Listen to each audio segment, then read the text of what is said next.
to move forward? Well, there are two levels of discussion here. One is about the facts on the ground and what should be done with it. Turn to that in a minute. A second is questions of what terminology to use to describe what's happening. Here, you can decide that you are willing to live in a bubble as distinct from the entire world. You're free to do that. There are three notions that came up. The biblical rights, which have absolutely no status, none. Nobody in the world can say 2,000 years ago, here's my story of what happened, so therefore I have a right to do it now. You can't live in a world like that.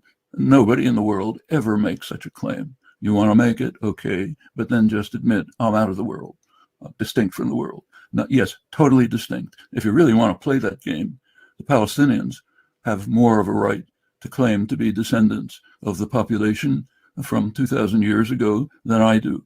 My ancestors probably come from the Caucasus. Their ancestors come from Palestine. The Canaanim were correct about this. So you don't want to get into that game. Biblical rights have no status.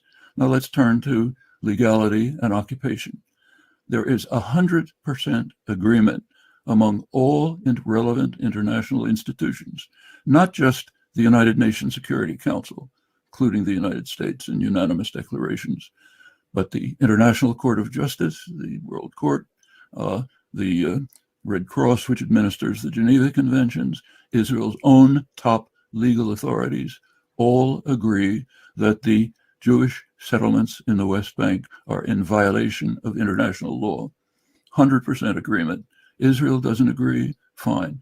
Israeli Jews want to live in some little bubble of their own, they're entitled to do so. But you can't overlook the fact that that every relevant international institution disagrees on the question of legality.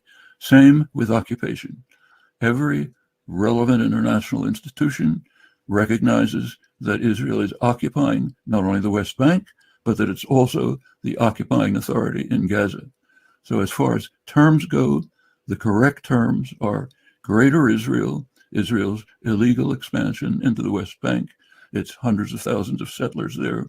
That's all part of a Greater Israel that Israel intends to integrate within Israel proper and is developing the infrastructure and the programs to do so. There is no counterpart on the Palestinian side.